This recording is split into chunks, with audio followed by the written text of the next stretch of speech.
Sarah Martinez had always been different from other women in her small Texas town. While most girls her age were learning to cook and sew, she was out in the fields with her father learning to shoot. Her hands, calloused from years of farm work, could handle a rifle better than most men in the county. She never thought this skill would save lives, but fate had other plans. The morning started like any other Tuesday in Millbrook. Sarah was working at Henderson's general store, stocking shelves and helping customers. The little bell above the door chimed constantly as people came and went, buying supplies for their daily needs. Mrs. Peterson stopped by for flour. Old Tom needed ammunition for hunting, and the Johnson family picked up medicine for their sick child. It was the kind of peaceful day that made people forget the world could be dangerous. Sarah was arranging canned goods when she heard the first gunshot. The sound echoed through the quiet streets like thunder on a clear day. She froze, her heart pounding as she recognized the sharp crack of a high-powered rifle. This wasn't hunting season and no one shot guns in town. Something was terribly wrong. The second shot came quickly after the first, followed by screaming. Sarah dropped the can she was holding and rushed to the front window. What she saw made her blood run cold. A man in dark clothing was walking down Main Street carrying a military-style rifle. He moved with purpose, stopping every few steps to aim and fire at anyone he could see. People were running in panic, some falling to the ground, others hiding behind cars and buildings. Mrs. Henderson, the store owner, was crying and shaking behind the counter. "What's happening? What's happening?" she kept repeating. Sarah's mind raced as she counted the people trapped in nearby buildings. The bank across the street had at least 8 people inside. The diner next door usually had a lunch crowd of 10 or 12. The post office, the barber shop, the small offices above the stores, there were people everywhere and they were all in danger. The gunman was getting closer to their side of the street. Sarah could see his face now, cold and emotionless as he reloaded his weapon. He seemed to have no specific target, just a desire to hurt as many people as possible. Sarah knew that if someone didn't stop him, many innocent people would die. Without thinking, Sarah ran to the back of the store where Mr. Henderson kept his hunting rifles.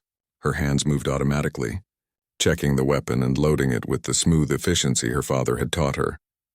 Mrs. Henderson watched in shock as Sarah, usually so quiet and gentle, transformed into someone completely different. "Sarah, what are you doing?" "You can't go out there," Mrs. Henderson whispered urgently. "Someone has to," Sarah replied, her voice steady despite the fear coursing through her veins. "There are too many people who can't protect themselves." She positioned herself near the front window, using the store's thick wooden counter as cover. Through the glass, she could see the gunman clearly now. He was methodical, taking his time with each shot. Sarah realized he was enjoying this, treating innocent lives like targets in some twisted game. The first shot Sarah fired was the hardest. Her father had taught her to hunt, but she had never aimed at another human being. Her hands trembled slightly as she lined up the shot, but when she saw the gunman raise his rifle toward the diner where families were hiding, her hesitation disappeared. The bullet caught him in the shoulder, spinning him around and making him drop his weapon. But instead of falling or retreating, the gunman quickly recovered. He picked up his rifle and began firing wildly in Sarah's direction. Bullets shattered the store's front window, sending glass flying everywhere. Mrs. Henderson screamed and crawled under the counter while Sarah calmly took aim again. For the next hour, Sarah held her position. Every time the gunman tried to move toward a building full of people, she fired a warning shot or aimed to wound him. She wasn't trying to kill him, just to keep him away from the innocent people who couldn't defend themselves. Her accuracy was incredible. She could hit a target at 200 yards and never missed when it mattered. The gunman soon realized he was dealing with someone who knew how to use a rifle. He took cover behind a parked truck and tried to wait her out, but Sarah was patient. She had spent countless hours hunting with her father, learning to stay still and quiet for as long as necessary. This was no different, except the stakes were much higher. People in the surrounding buildings began to realize what was happening. Sarah Martinez, the quiet girl from the general store, was single-handedly keeping a killer away from them. Faces appeared in windows, watching in amazement as she held her ground against someone with superior firepower and training. As word spread through the trapped people, whispers began to circulate. "It's Sarah from Henderson's store. She's protecting us. That girl's got nerves of steel." Some people had never paid much attention to her before, but now they watched her every move with a mixture of gratitude and disbelief. The standoff continued as police sirens wailed in the distance. Help was coming, but Sarah knew it would take time for officers to arrive and assess the situation. Until then, she was the only thing standing between the gunman and 23 innocent people trapped in the buildings around Main Street. Sarah's arms ached from holding the rifle steady, and sweat dripped into her eyes despite the cool morning air, but she never wavered. Every time the gunman tried to advance, she was ready. Her shots were precise and calculated, designed to intimidate and wound rather than kill.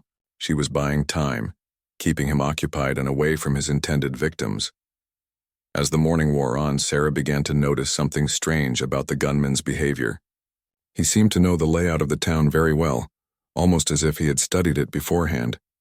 He knew which buildings had back exits and which ones were dead ends.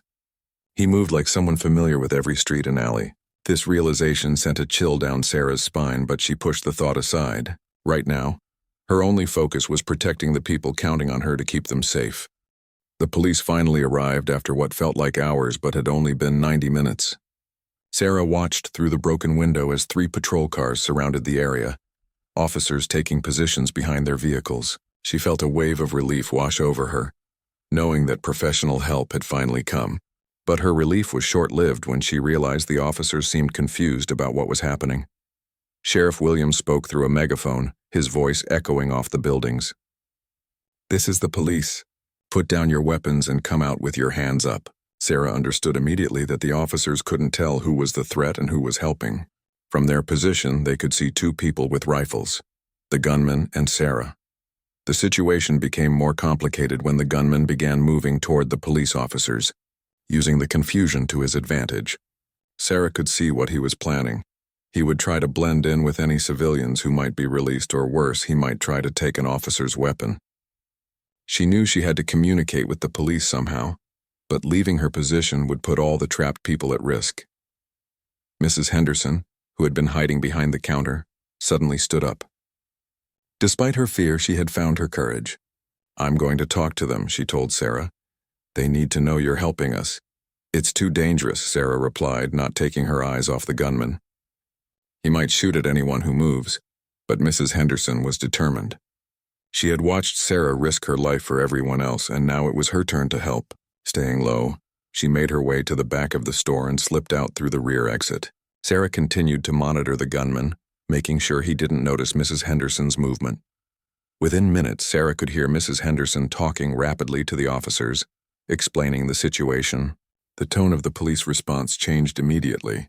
Sheriff Williams' voice came through the megaphone again, but this time he was addressing the gunman specifically, telling him to drop his weapon and surrender. The gunman's reaction was swift and violent. Realizing that his advantage was gone, he began firing at everything in sight. Windows shattered in multiple buildings as he sprayed bullets wildly, no longer caring about accuracy or strategy. Sarah knew this was the most dangerous moment yet, a cornered and desperate person with a powerful weapon.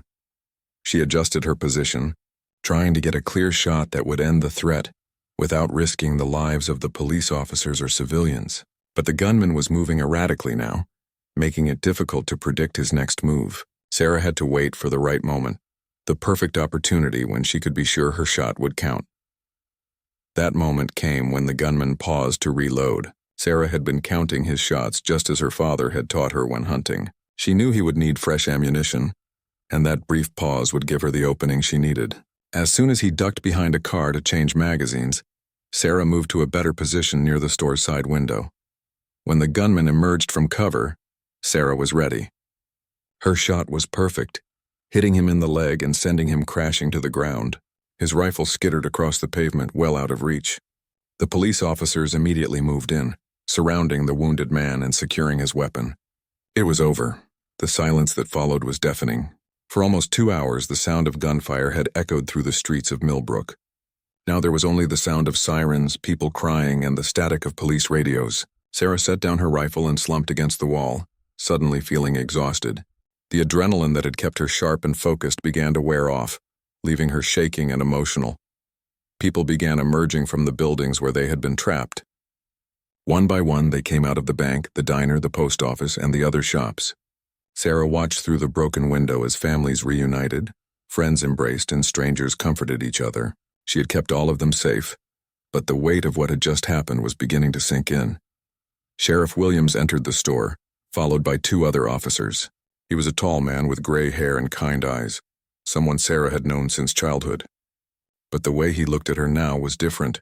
There was respect and amazement in his expression.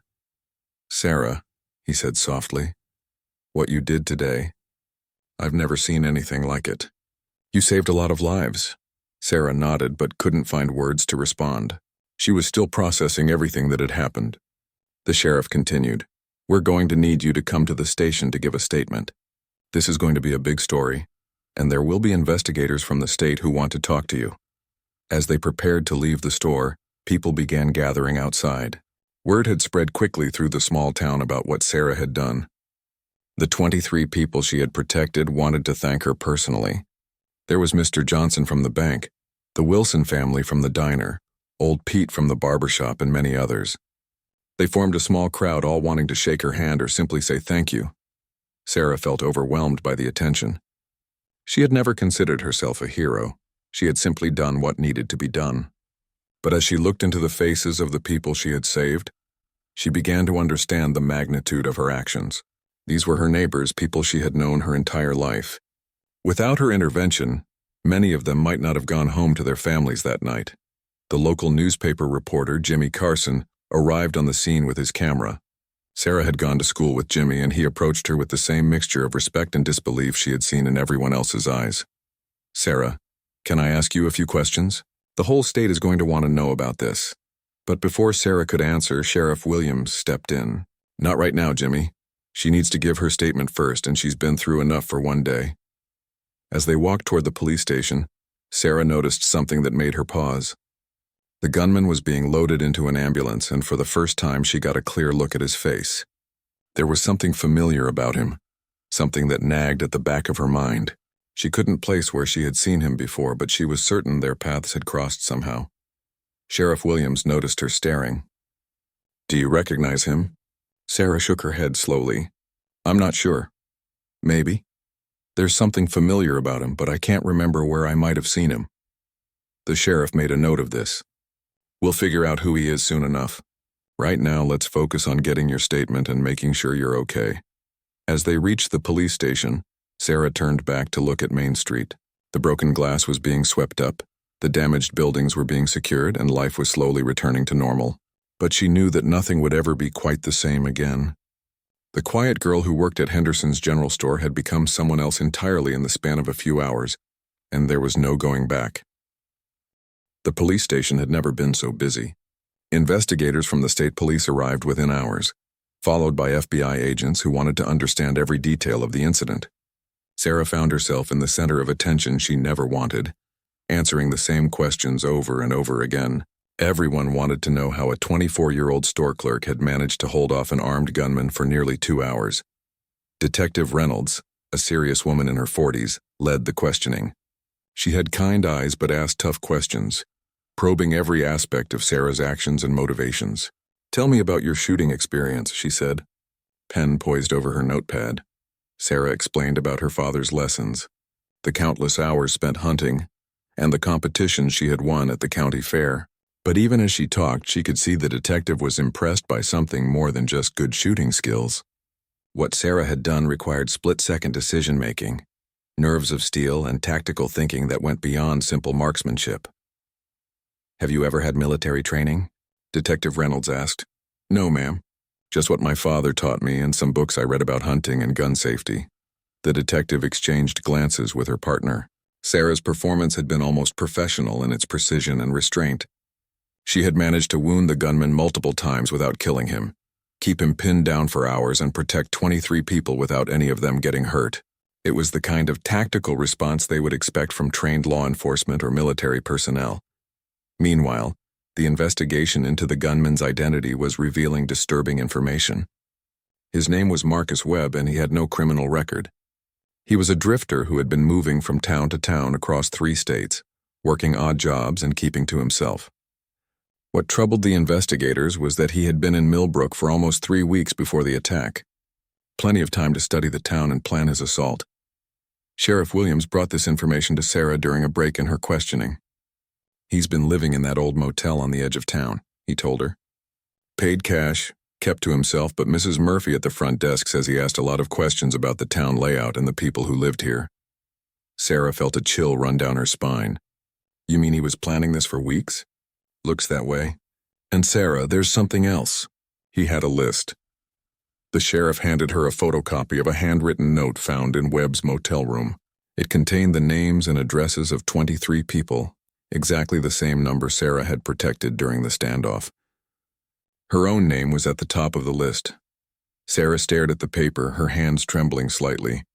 He was targeting specific people? It appears so. We're trying to figure out what connects all these names, but so far we can't find a pattern. Different ages, different jobs, different parts of town. The only thing they have in common is that they were all in the buildings around Main Street this morning. Detective Reynolds returned with more questions, but now the focus had shifted. If Webb had been planning this attack for weeks and targeting specific people, then Sarah's intervention had been even more crucial than anyone had realized. She hadn't just stopped a random shooting. She had prevented a carefully planned mass murder. Sarah, I need you to think carefully about the past few weeks. Did you notice Webb around town? Did he ever come into the store? Did you see him watching you or asking questions about you? Sarah closed her eyes and tried to remember. Millbrook was a small town where everyone knew everyone, so a stranger should have stood out. But she worked long hours at the store and didn't socialize much outside of work and church. Still, something was bothering her, a memory that wouldn't quite surface. There was a man, she said slowly, about 2 weeks ago. He came into the store asking about ammunition. Said he was passing through and wanted to do some hunting. I sold him a box of rifle bullets. Detective Reynolds leaned forward. Can you describe him? Medium height, brown hair, quiet voice. He seemed nervous, kept looking around like he was expecting someone. I remember thinking it was odd because most hunters are pretty relaxed and friendly, but he was different. Was it Webb? Sarah thought hard, trying to recall the man's face. I think so, but I'm not completely sure. He was wearing a baseball cap and sunglasses, so I didn't get a good look at his features. The detective made notes and asked more questions about the interaction. Had Webb asked about other customers? Had he seemed interested in the store's layout or the surrounding buildings? Sarah tried to remember every detail, but the encounter had seemed routine at the time. As the questioning continued, word of Sarah's heroism was spreading far beyond Millbrook. The story of a young woman who single-handedly protected 23 people was being picked up by news outlets across the state. Reporters were gathering outside the police station, and Sarah's phone hadn't stopped ringing with interview requests.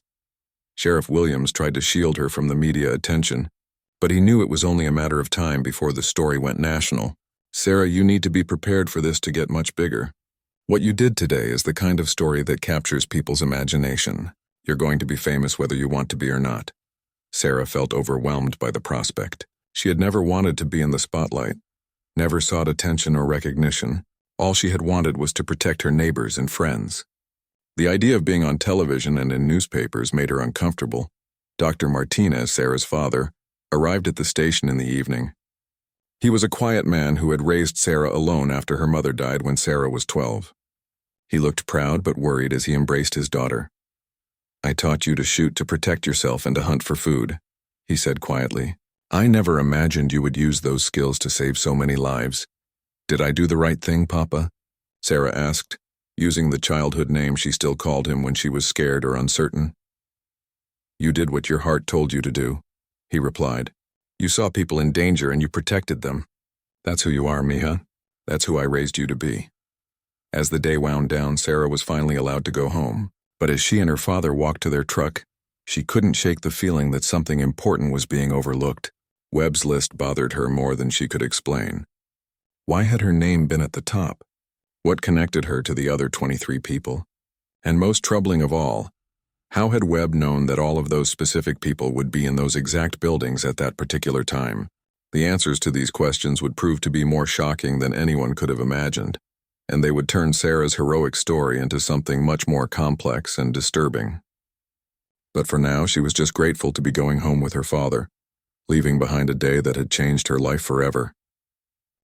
3 days after the shooting, Sarah's life had become unrecognizable. News vans lined the street outside her modest home. Reporters knocked on her door at all hours, and her phone rang constantly with interview requests. The story had indeed gone national, with headlines calling her the guardian angel of Millbrook and the store clerk who saved 23 lives. Sarah tried to maintain some normalcy by returning to work at Henderson's general store, but even that was complicated. The store's front window had been boarded up temporarily, and customers came in not just to shop but to shake her hand and hear the story firsthand. Mrs. Henderson was proud, but worried about Sarah, watching her struggle with the unwanted attention. "You don't have to work if you don't want to, dear," Mrs. Henderson said as they sorted inventory. "I can manage for a while if you need time to deal with all this." Sarah appreciated the offer, but work gave her something normal to focus on. Besides, she was starting to notice things that bothered her about the investigation. Webb remained in the hospital under guard, but he hadn't spoken to anyone since his arrest. The authorities seemed satisfied with the official story. A drifter had planned a random attack and been stopped by a brave local woman. But Sarah's instincts told her there was more to discover. The breakthrough came from an unexpected source. Tommy Peterson, a 17-year-old high school student, approached Sarah while she was stocking shelves on Thursday afternoon. Tommy was shy and awkward, the kind of teenager who spent more time with computers than people. "Miss Martinez," he said nervously, "I think I might know something about that man who shot up the town." Sarah stopped what she was doing and gave Tommy her full attention. "What do you mean?" "Well, I work part-time at the internet cafe, and about a week ago, this guy came in and used one of our computers for like 3 hours. He paid cash and didn't want to give his name, which was weird because most people just use their credit cards." Sarah felt her pulse quicken. "Did you see what he was doing on the computer?" Tommy looked around nervously as if afraid someone might overhear. "I wasn't supposed to be watching, but he was acting so strange that I got curious. He was looking at satellite maps of our town, street views, and what looked like public records or something. He printed out a bunch of stuff too." This was the first real lead that might explain how Webb had been able to plan his attack so precisely. Sarah convinced Tommy to go with her to the police station immediately. Sheriff Williams listened carefully to Tommy's story and immediately sent officers to the internet cafe to examine the computer and recover any printed materials. What they found was disturbing. Webb had spent hours researching not just the layout of Millbrook, but specific information about the 23 people on his list. He had looked up their work schedules, their daily routines, and even their social media profiles. Most shocking of all, he had accessed public records that showed family connections, employment histories, and addresses going back several years. Detective Reynolds called Sarah to the station to review the findings. "Sarah, this changes everything. Webb wasn't just planning a random attack. He was targeting these specific people for a reason, and he had inside information about their daily routines." "But what connects all these people?" Sarah asked, studying the list again. "I know most of them, but we don't all have anything in common. That's what we're trying to figure out. But there's something else. Something that might be even more significant." The detective handed Sarah a printed email that had been recovered from the computer. It was short and cryptic. "The list is confirmed. Proceed as planned. Remember, the girl is the primary target. Make sure she's neutralized first." Sarah felt her blood run cold. "Someone was helping him?" "It appears so. And whoever sent this email knew that you would be the biggest threat to his plan. Sarah, someone wanted you dead, and they used Webb to try to make it happen." The revelation hit Sarah like a physical blow. This hadn't been a random act of violence that she had accidentally interrupted. Someone had wanted her killed, along with 22 other people, and they had arranged for Webb to carry out their plan. But Webb hadn't counted on Sarah's shooting skills and quick thinking. Over the next few hours, the FBI's cybercrimes unit traced the email to its source. It had been sent from a computer at the Millbrook Public Library, using a fake email account. Security footage from the library showed a figure in dark clothing and a baseball cap using the computer, but the person had been careful to avoid showing their face to the cameras. Sarah went home that evening with her father, both of them trying to process this new information. Someone in their own town, someone they might know personally, had orchestrated an elaborate murder plot. The idea that a neighbor or friend might want her dead was almost impossible to believe. "Papa, I can't understand why anyone would want to hurt me," Sarah said as they sat on their front porch. trying to find some peace despite the reporters still camped across the street. Her father was quiet for a long time before responding. Mija, sometimes people hate others for reasons that don't make sense. Maybe you reminded this person of someone else, or maybe you saw something you weren't supposed to see. Sarah thought about this. She lived a quiet life, worked at the store, went to church on Sundays, and helped her father with their small farm. She couldn't think of anyone she had wronged or any secrets she might have stumbled upon. But clearly someone saw her as a threat significant enough to plan her murder. The investigation took another strange turn the next day, when Webb finally spoke to investigators. But instead of providing answers, he only deepened the mystery. When asked about the person who had hired him, Webb claimed he had never met them face to face. All their communication had been through encrypted messages and dead drops around town. He's telling us that someone paid him $5,000 to carry out the attack. Detective Reynolds explained to Sarah. The money was left in different locations around town, along with detailed instructions about the targets and timing. Did he say why this person wanted us dead? That's the strangest part. According to Webb, he was told it was about preventing some kind of exposure or revelation. His contact claimed that you and the other people on the list had information that could destroy someone's life, and that person was willing to kill to keep their secret safe. Sarah was more confused than ever. She couldn't imagine what secret she might know that would be worth killing for. She was just a store clerk in a small town, not someone with access to important information or dangerous secrets. But as she thought about the other names on the list, Sarah began to notice a pattern she hadn't seen before. Most of the 23 people were longtime residents of Millbrook, people who had lived in the town for decades. They were the kind of people who remembered things, who had witnessed the town's history, and who might know details about events that others wanted forgotten. The question was, what had happened in Millbrook's past that someone was willing to commit mass murder to keep hidden? And why did they see Sarah as the primary threat to their secret? The answers would prove to be more shocking than anyone in the small town could have imagined. The answer began to emerge from an unlikely source, Sarah's own family history. While going through old papers in her father's desk to find documents requested by the FBI, Sarah discovered a manila envelope she had never seen before. It was labeled Elena's Research in her mother's handwriting. Elena Martinez had died in a car accident 12 years earlier, when Sarah was just 12 years old. Inside the envelope were newspaper clippings, handwritten notes, and photocopied documents dating back to the 1980s. Sarah's mother had apparently been investigating something in the months before her death, something involving several prominent families in Millbrook.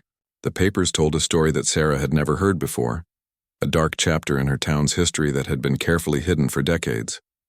In 1987, a major construction project had been planned for Millbrook, a new shopping center that would bring jobs and growth to the struggling town. The project required the demolition of an old residential area where mostly poor and minority families lived. These families were told they would be fairly compensated and helped to relocate, but according to Elena's research, that's not what happened.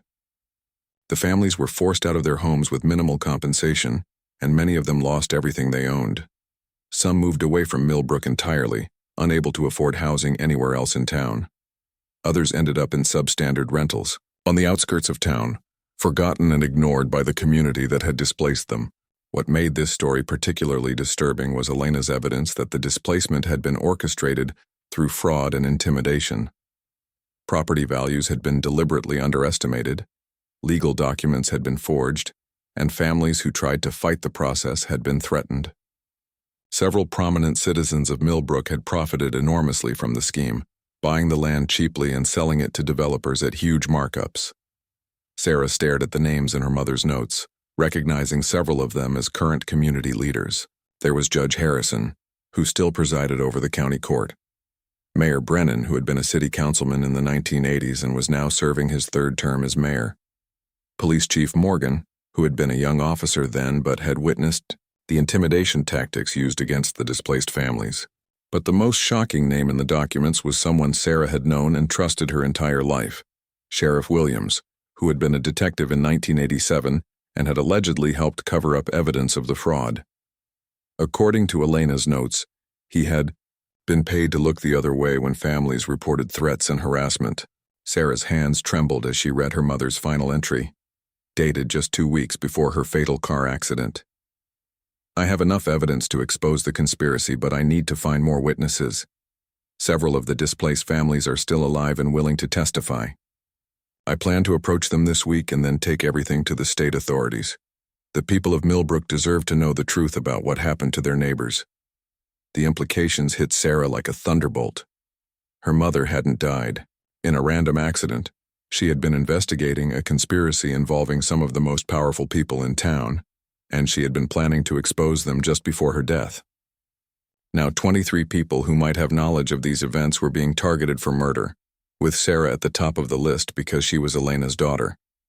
Sarah immediately called Detective Reynolds, bypassing Sheriff Williams entirely. She wasn't sure who could be trusted anymore, but she knew the state investigators needed to see her mother's research immediately. Within an hour, Detective Reynolds and 2 FBI agents were sitting in Sarah's living room, examining the documents with growing amazement. "This explains everything," Detective Reynolds said grimly. "Your mother was getting close to exposing a major conspiracy, and now someone is trying to eliminate anyone who might have knowledge of those events or could continue her investigation." Agent Thompson, one of the FBI investigators, studied the list of targeted people more carefully. "Look at this," he said, pointing to the names. "These aren't random victims. Every person on this list either lived in the displaced neighborhood in 1987, or they're children of people who lived there, or they're people who might have witnessed what happened." Sarah realized with growing horror that she fit into multiple categories. Not only was she Elena's daughter, but her father had worked construction in the 1980s and might have witnessed part of the conspiracy. Several of the other targeted people were children of displaced families, now adults who might have inherited knowledge or evidence from their parents. "But why now?" Sarah asked. "This happened almost 40 years ago. Why are they trying to cover it up now?" Detective Reynolds had been thinking about the same question. Something must have happened recently to make them feel threatened. Maybe someone was asking questions, or maybe new evidence surfaced. The answer came from an unexpected source. Agent Thompson had been checking recent news and legal filings, and he found what they were looking for. 3 months earlier, a law firm in Austin had filed a class action lawsuit against several Texas municipalities, alleging historical civil rights violations in urban development projects.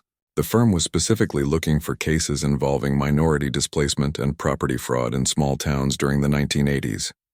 "They're coming after these cases systematically," Agent Thompson explained.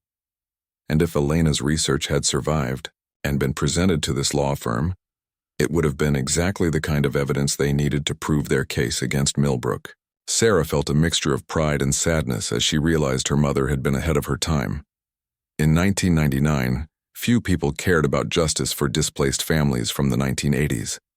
But in today's world, with increased awareness of civil rights and historical injustices, Elena's research would have been incredibly valuable. "Someone must have known about your mother's investigation," Detective Reynolds said. "And when they heard about the class action lawsuit, they decided to eliminate anyone who might support the case." The investigation now took on new urgency. Instead of dealing with a simple shooting incident, the authorities were looking at a conspiracy involving murder, fraud, civil rights violations, and a cover-up that had lasted for decades. The conspirators had been willing to kill 23 people to protect their secret, and they had come terrifyingly close to succeeding. Sarah looked at the evidence spread across her coffee table and felt a deep sense of responsibility. Her mother had died trying to get justice for the displaced families of Millbrook. Now it was up to Sarah to finish what Elena had started. But first she had to stay alive long enough to see the truth revealed. "We need to move quickly," Agent Thompson said. "If the conspirators realize that we've connected Elena's research to the current situation, they might try to eliminate witnesses or destroy evidence." Detective Reynolds nodded grimly. "And Sarah, you're still in danger. These people have already tried to kill you once.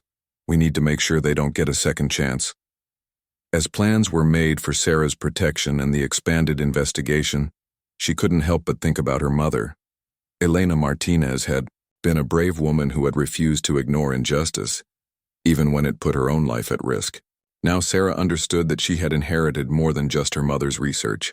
She had inherited her mother's fight for truth and justice. The question was whether she would live long enough to win it.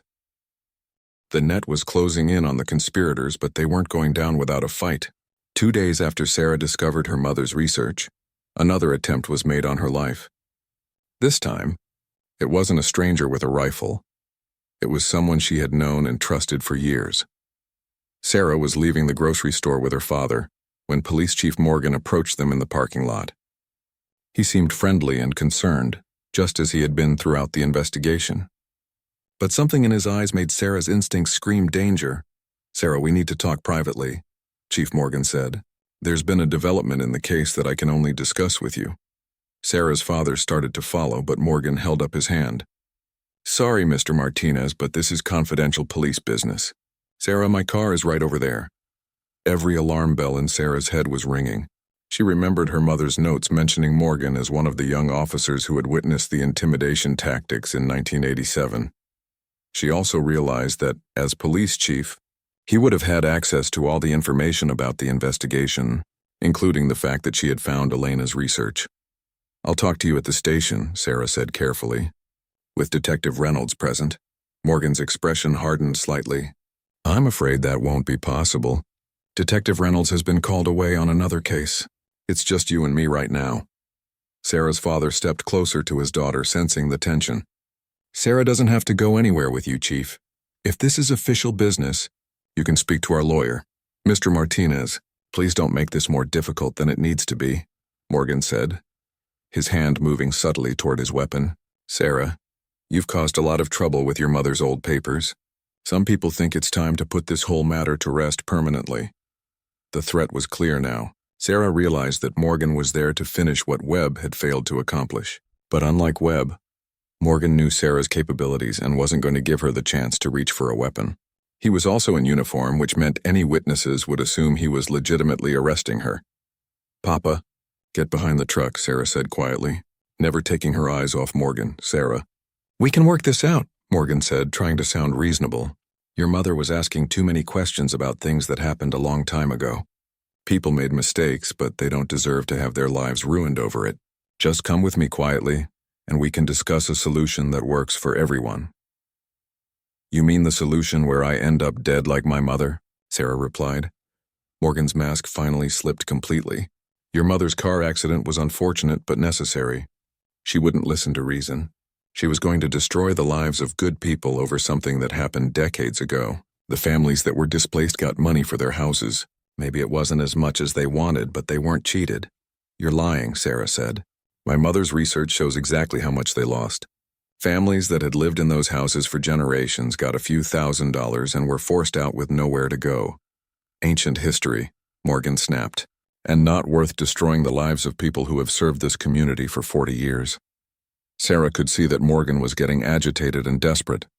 She needed to buy time and hope that someone would notice the confrontation.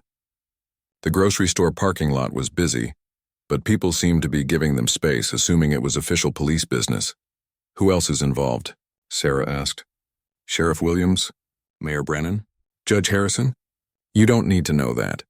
What you need to know is that this ends here. You're going to come with me quietly, and we're going to drive out to where your mother had her accident. Unfortunately, you're going to have a similar tragic mishap." Sarah's father had been quietly moving around the truck, and now he stepped out behind Morgan with a tire iron in his hands. "I don't think so, Chief." Morgan spun around, drawing his weapon, but he had made a crucial mistake. He had underestimated Dr. Martinez, who might have been in his 60s but was still strong from years of farm work. The tire iron caught Morgan in the wrist, sending his gun flying across the parking lot. The commotion finally attracted attention from other shoppers, who began calling 911. Morgan realized his plan had failed and tried to run, but Sarah tackled him before he could reach his patrol car.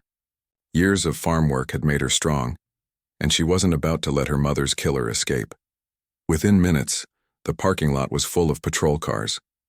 But these were state police officers, not local cops. Detective Reynolds had anticipated that the local police department might be compromised and had arranged for outside support. Morgan was arrested on charges of attempted murder, conspiracy, and civil rights violations. But the drama wasn't over. As Morgan was being led away in handcuffs, he made one final desperate play. "You think this ends with me?" he shouted. "There are 5 others involved in this, and they have a lot more to lose than I do. They'll never let you live to testify." Detective Reynolds immediately put Sarah and her father in protective custody, while the FBI rounded up the remaining conspirators. By evening, arrest warrants had been issued for Mayor Brennan, Judge Harrison, and 2 prominent local businessmen who had profited from the 1987 land scheme. Sheriff Williams presented a more complex case. While Elena's research implicated him in the original cover-up, there was evidence that he had tried to distance himself from the conspiracy in recent years. His behavior during the Webb investigation had been professional, and he had seemed genuinely surprised by the revelations about Morgan and the others. When the FBI questioned Williams, he finally broke down and confessed his role in the original conspiracy.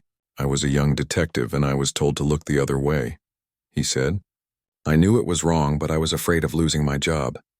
When Elena started investigating, some of the others wanted to stop her permanently. I tried to talk them out of it, but I couldn't prevent what happened." "Did you know about the plan to kill Sarah and the others?" Detective Reynolds asked. "Not until it was too late to stop it," Williams said, tears streaming down his face. "When I realized what Morgan and the others were planning, I tried to subtly steer the investigation toward the truth. I was hoping you would figure it out before anyone else got hurt." The full scope of the conspiracy gradually emerged over the following weeks. The 1987 displacement had netted the conspirators over $2 million in illegal profits, a fortune in a small town like Millbrook. They had used their positions of power to cover up their crimes for decades, and when the threat of exposure emerged, they had been willing to commit mass murder to protect their secret. Sarah found herself at the center of a national news story once again, but this time it was about more than just her heroic actions during the shooting. She had helped expose a conspiracy that went to the heart of her community's power structure, revealing how ordinary people could suffer when those in authority abused their positions. As the legal proceedings began, Sarah realized that her fight was far from over. The displaced families and their descendants deserved justice, and she was determined to see that they got it. Her mother's research would finally be used for its intended purpose, to hold the powerful accountable for their crimes against the vulnerable. But first, she had to survive the remaining threats against her life. The arrest of 5 conspirators didn't necessarily mean she was safe.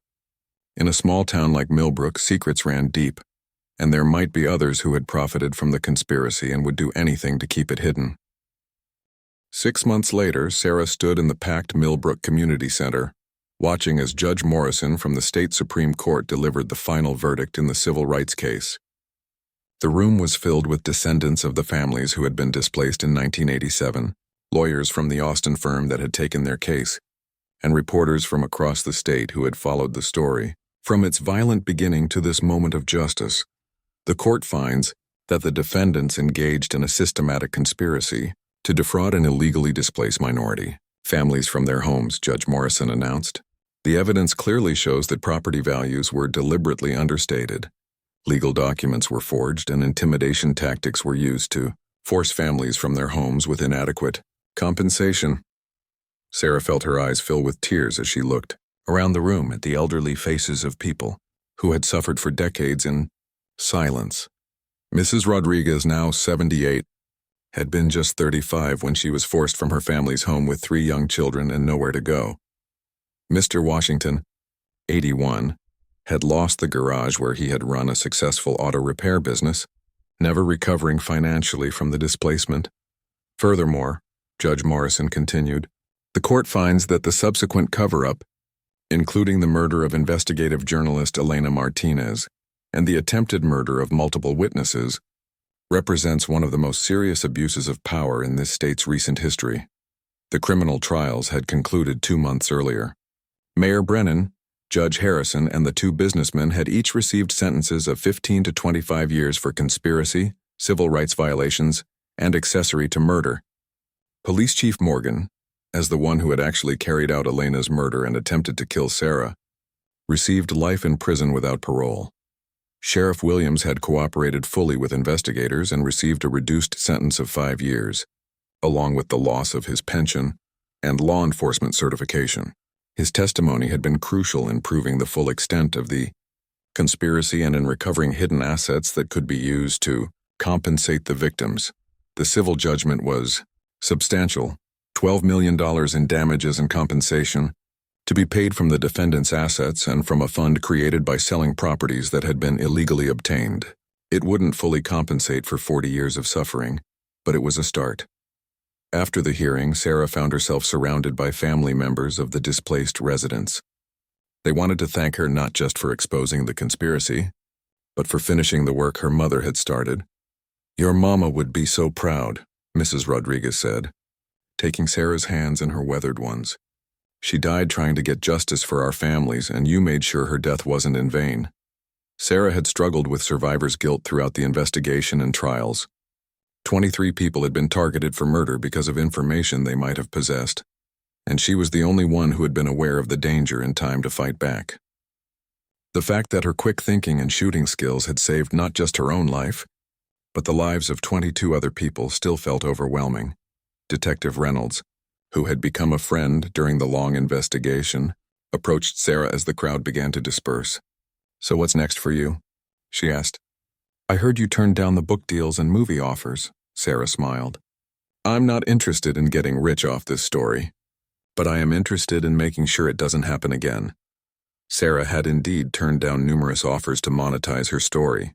Instead, she had enrolled in night classes to study criminal justice and civil rights law.